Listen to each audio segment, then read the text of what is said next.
The conference room smelled like money and nerves. That sterile combination of polished wood, designer suits, and tension you could slice with a scalpel. I'd been preparing for this moment for 6 months. My entire department's future depended on this pitch. I had just finished explaining the projected ROI when I noticed the subtle shift in the room. A faint smirk on the CEO's face, the kind people wear when they already know something you don't. I kept my tone calm. As you can see, if we launch by the third quarter, we'll capture the market gap before... Let's stop there. A voice interrupted from the corner. It was Ava, the CEO's daughter, the self-proclaimed visionary who'd joined the company 3 months ago after returning from a European MBA program. Her posture screamed confidence. Her voice dripped entitlement. "Cancel this," she said casually, brushing an invisible thread from her silk blazer. "We're funding my concept instead." The room went silent. For a moment, I thought I'd misheard. Then the CEO, her father, laughed softly. "Well, I suppose that's one way to do it. Let's hear from Ava." The investors chuckled, as if this was a show they'd all been waiting for. I stood there frozen. My presentation, months of data, research, and sleepless nights, glowing uselessly on the screen behind me. Ava strutted to the front, plugged in her tablet, and with a few taps replaced my slides with hers. "Jessica's proposal was solid," she began, throwing me a sugar-coated dagger of a smile. "But my idea is future-facing. It leverages influencer-driven engagement and sustainability trends, things our brand desperately needs." I watched as my numbers, my graphs, even fragments of my phrasing appeared in her deck. Slightly rearranged, reworded, but unmistakably mine. No one said a word. Not one person in that boardroom looked surprised. The CEO leaned back, pride glowing in his eyes. "This is what leadership looks like," he said, clapping first. The others followed, polite, mechanical applause that sounded like nails in a coffin. My coffin. I could feel my heart pounding in my throat, but my face didn't move. I'd learned long ago that silence unnerves powerful people more than anger. So when the clapping died down, I simply said, "Perfect. Enjoy it." Then I disconnected my laptop, placed the clicker on the table, and walked out. No one tried to stop me. The corridor outside the boardroom felt colder than I remembered. My reflection in the glass walls looked calm, almost composed. Not like someone whose career had just been erased by nepotism. I made it to the elevator before my hands started shaking. As the doors closed, I whispered to myself, "Not again." That phrase, "not again," carried 3 years of memories, of being passed over, of ideas stolen and renamed, of quiet smiles masking corporate theft. I'd been here before, but this time I was ready. When I reached my car, I sat in silence for several minutes, the adrenaline draining from my body. Then I pulled out my phone and opened a folder labeled Vault.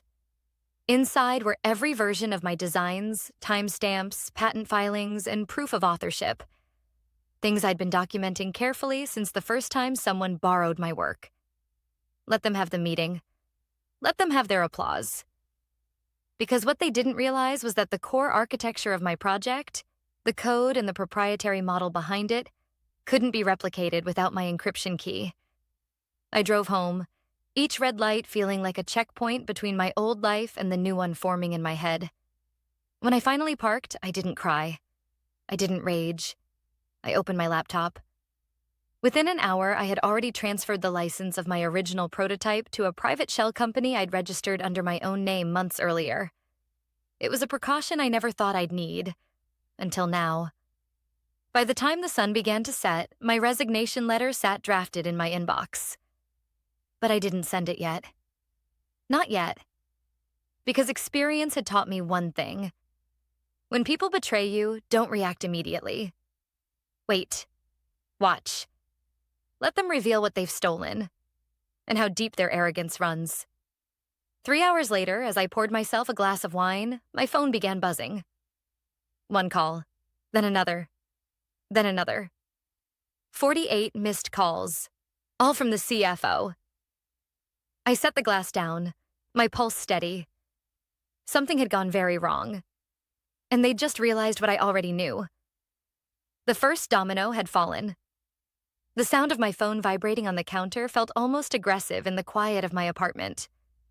I stared at the glowing screen. 48 missed calls, all from one number. The CFO, Mark Dyer. Mark wasn't the kind of man who called anyone 48 times. He was calm, controlled, the sort of executive who measured his words and always seemed 5 steps ahead. If he was calling me this frantically, something inside the company had gone very wrong. I hesitated, thumb hovering over the callback button. Part of me wanted to let them panic a little longer, but curiosity, and maybe a tiny bit of revenge-fueled satisfaction, won out. When I finally answered, his voice came through ragged and strained. "Jessica, thank God. Where are you?" "At home," I said evenly. "Enjoying my evening, apparently unlike you." "This isn't funny," he snapped. "What did you do?" I leaned back in my chair. "What makes you think I did anything?" "Because," he said, lowering his voice. "The system crashed. The prototype Ava presented, it won't run. Every simulation failed. The investors are furious. Ellis is shouting at everyone, and Ava's in tears." For a second, I let the silence stretch. Then, softly, "Maybe the system doesn't respond well to plagiarism." "Jessica," Mark hissed, "this is serious. The server can't access the neural model files. Everything's locked behind some kind of encryption key." "Was that you?" I took a sip of my wine. "Mark, if you're asking whether I protected my intellectual property before someone stole it, yes, I did. Everything that belongs to the company is still there. But what they presented today, that was mine. And mine is protected." He exhaled sharply. "Jessica, listen. Ellis is furious, but he's also scared. The investors are threatening to pull funding. I'm not saying I agree with how this was handled, but if you come in tomorrow, maybe we can..." "Maybe we can what?" I interrupted. "Pretend none of it happened? Pretend his daughter didn't humiliate me in front of the entire board?" "Look, I'll be honest," Mark said, his tone softening. "I told Ellis it was a mistake. Ava's concept was never viable without your base framework. They thought they could plug in your files and make it work. But it turns out your security protocols are, well, bulletproof." I allowed myself the smallest smile. "Good to know." He sighed. "I'm on your side, Jess. But if you don't show up tomorrow, they'll blame you for everything. They're already drafting an internal memo accusing you of sabotage." That caught my attention. "Sabotage?" He hesitated. "You know how corporate works. They'll shift blame before they admit incompetence." I hung up a few minutes later with no promises made. Then I sat in the dim light of my apartment, trying to decide what to do next. The next morning, I woke to a dozen new messages. Half were from coworkers, whispers of chaos spreading through the office. The other half were from numbers I didn't recognize. Probably reporters. Word always leaked faster than truth. By 8 a.m., I was standing outside the glass tower that had once felt like my dream.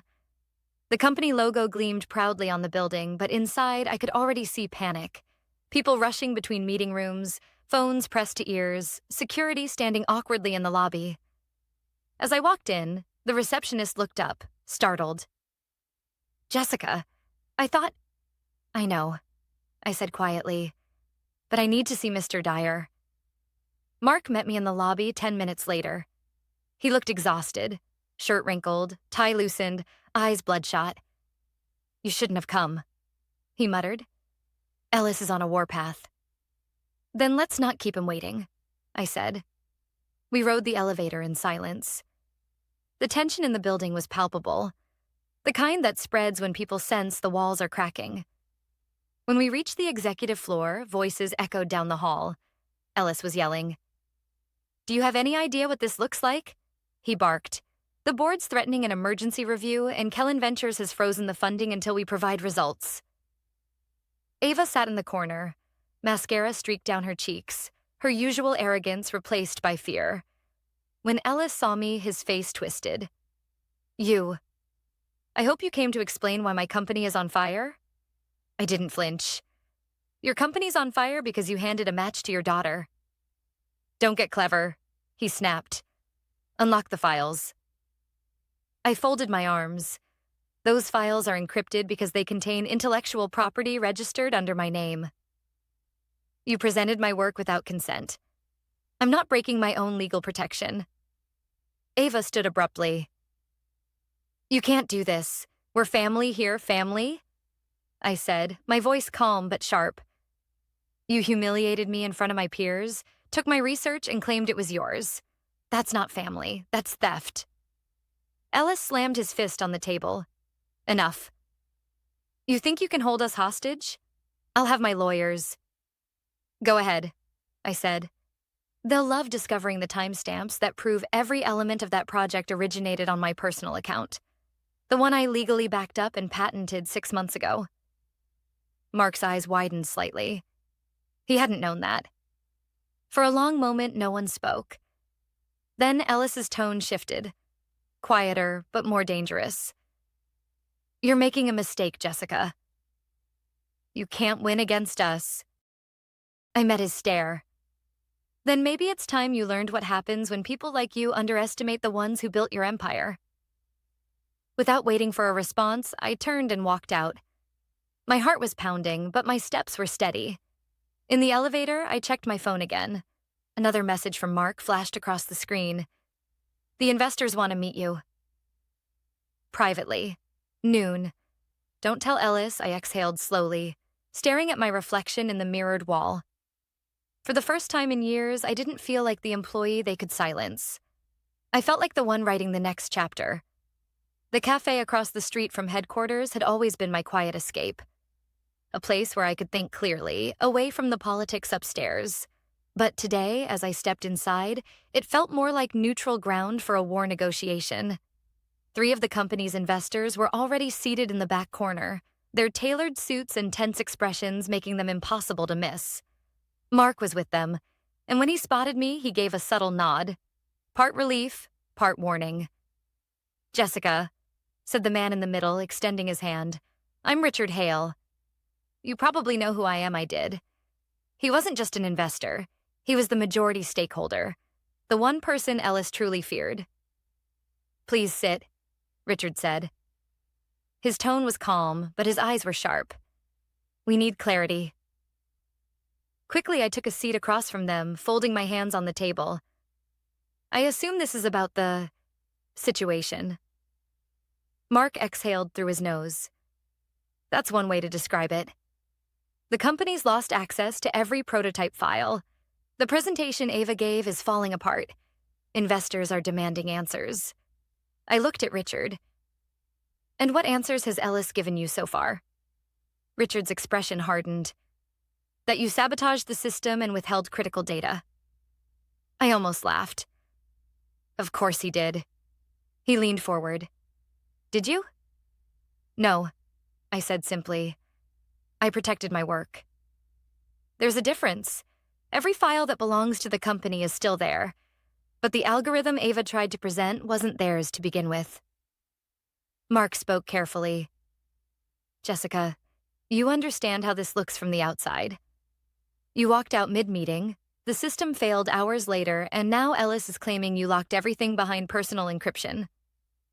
That encryption, I said evenly, was registered with our legal department months ago as part of my data protection protocol. Ellis approved it himself. That made them pause. Richard raised an eyebrow. You're saying Ellis signed off on the same system that's now preventing him from accessing your research? Exactly.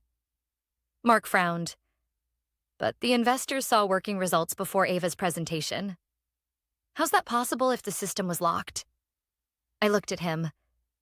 Because those demonstrations ran through my access key. Once I resigned from the network, those authorizations expired automatically. Nothing malicious. Just standard cybersecurity procedure. Richard sat back, processing. So this collapse wasn't sabotage. It was consequence. Precisely. For a moment, no one spoke. Then Richard asked, "Do you still have functional copies of your model?" "Yes," I said. "Privately stored.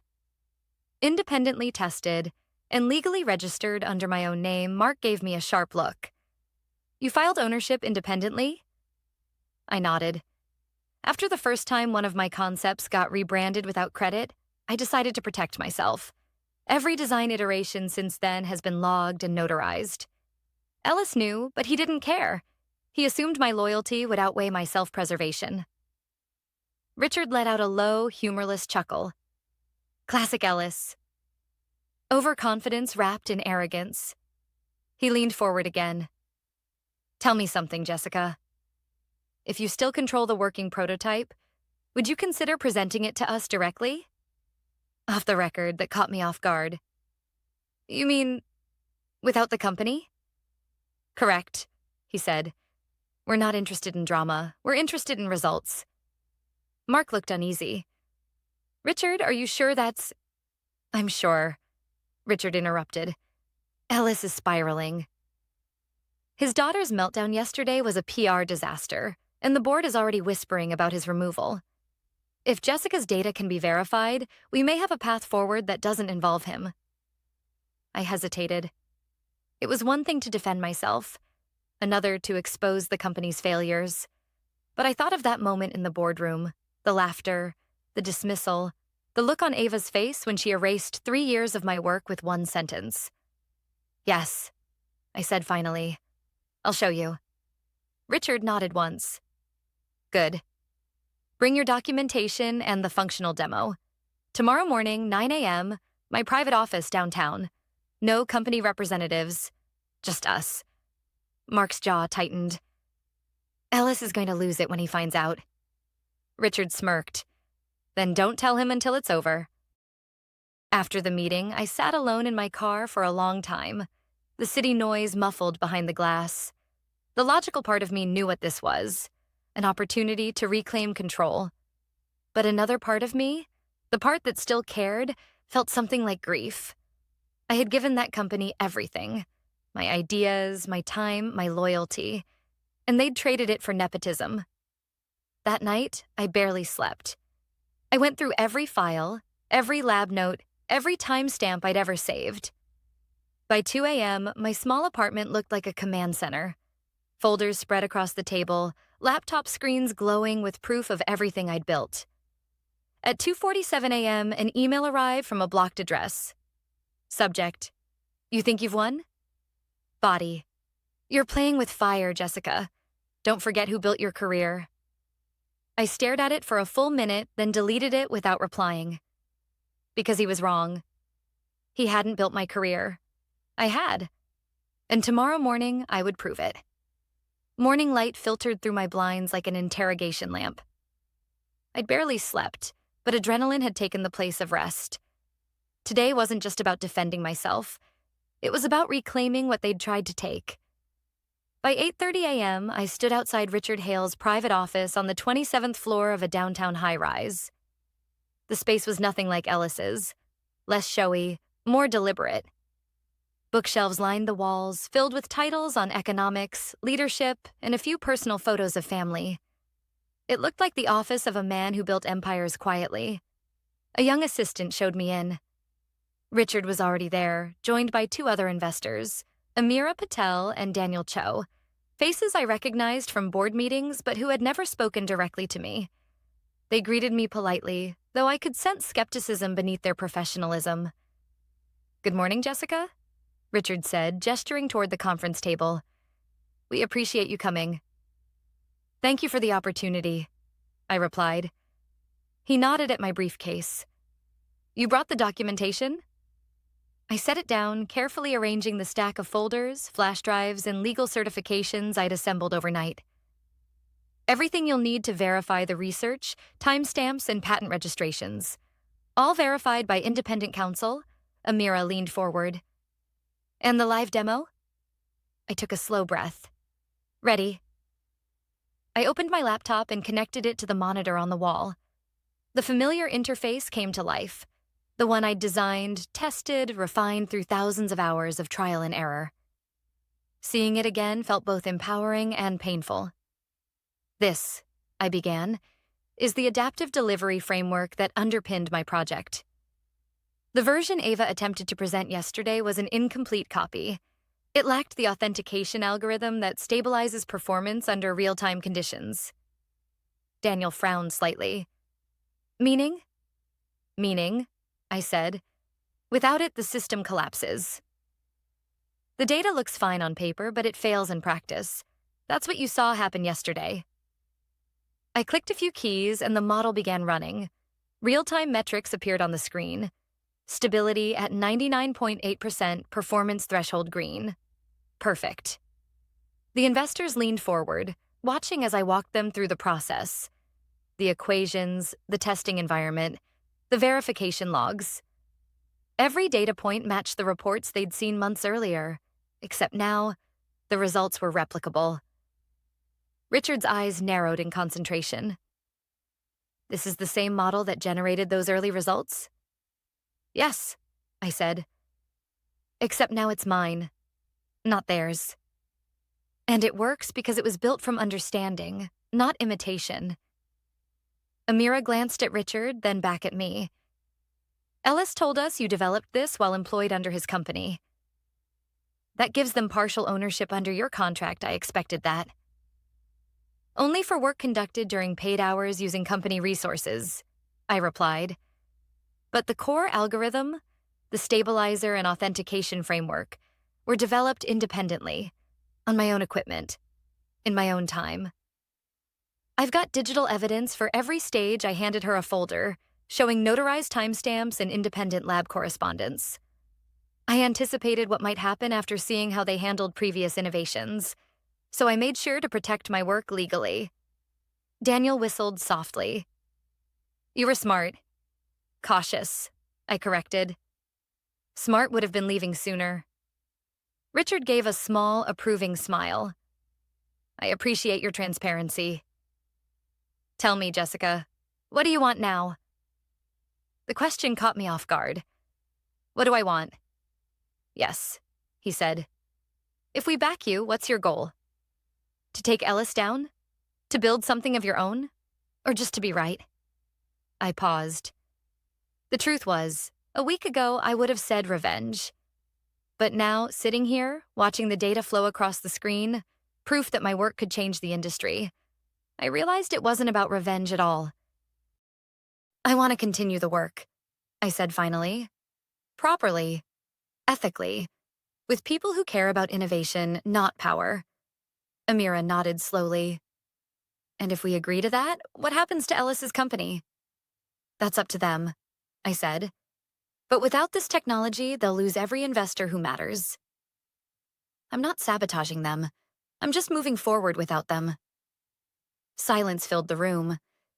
Then Richard leaned back, exhaling. I'll be blunt, Jessica.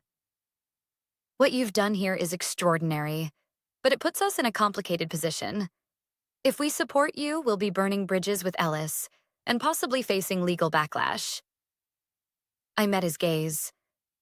Then you'll need to decide what's more valuable, loyalty to a crumbling empire or investment in something that works.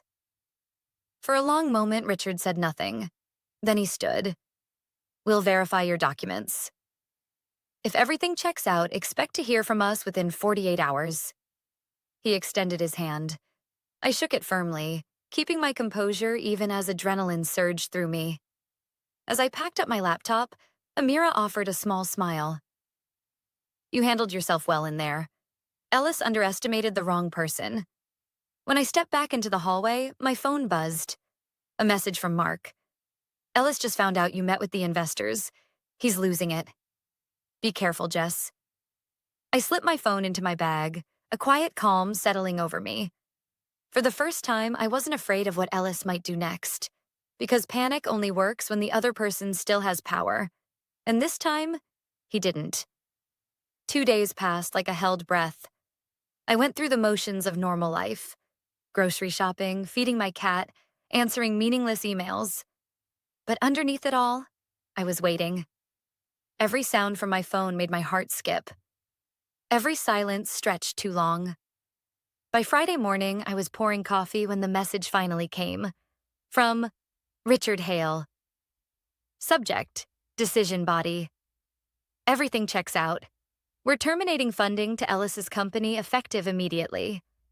Let's discuss next steps today at 2 p.m. Just you and me. I read it twice before the weight of it hit me. It was over. The empire that had dismissed me, humiliated me, and stolen my work was collapsing. I got dressed carefully, not to impress, but to feel grounded. A navy blazer, no makeup beyond a steadying shade of lipstick. When I looked in the mirror, I saw someone I hadn't seen in years, a woman in control of her own story. At 2 p.m., Richard's assistant ushered me back into his office. He looked up from his laptop and smiled, faintly this time. "You were right," he said simply. "Your documentation is airtight. Our auditors verified every timestamp, every patent, every experiment log.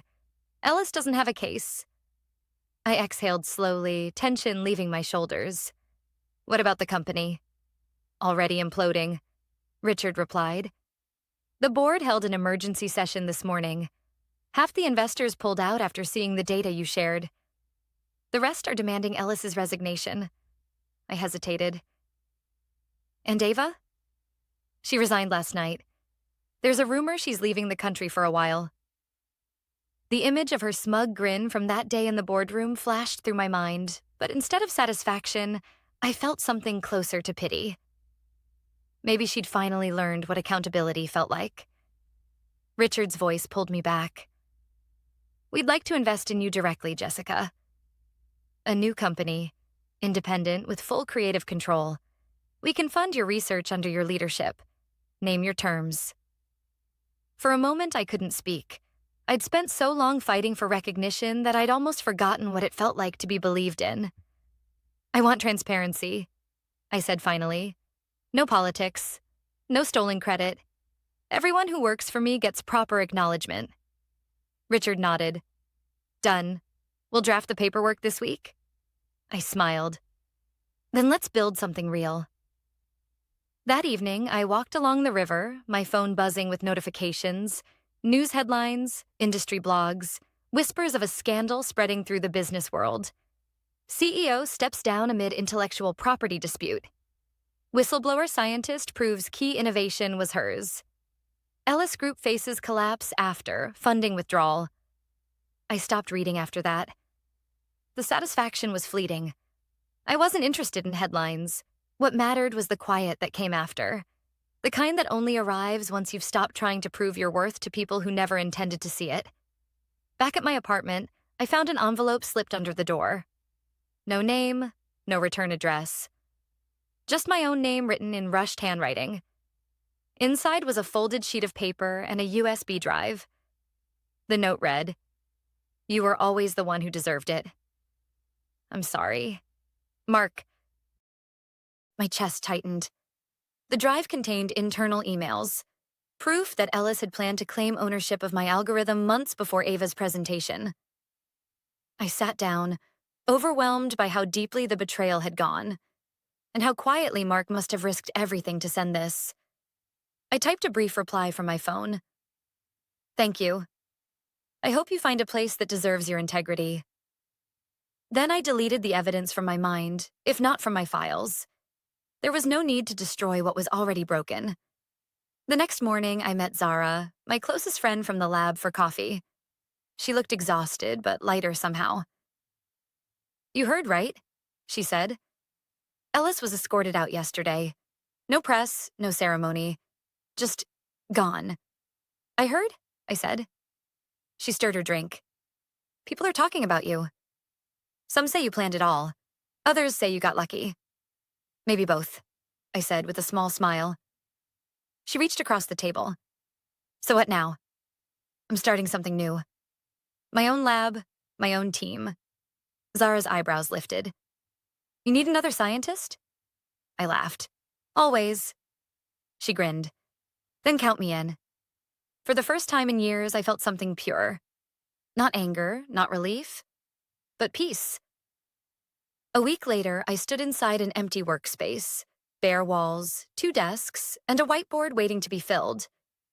The sign on the door read LUMA Biotech, the name I'd chosen. Simple, bright, and nothing like the cold empire I'd left behind. As the lights flickered on, I thought about how far I'd come, from being dismissed in a boardroom to building something of my own. People often think revenge is about destruction, but it's not. True revenge is creation, proving you can rise higher without the ones who tried to bury you. I turned off my phone, set my files on the desk, and opened a clean page in my notebook. At the top, I wrote, Phase 1. Build with integrity. And for the first time in a very long time, I smiled. Not out of triumph, but out of freedom.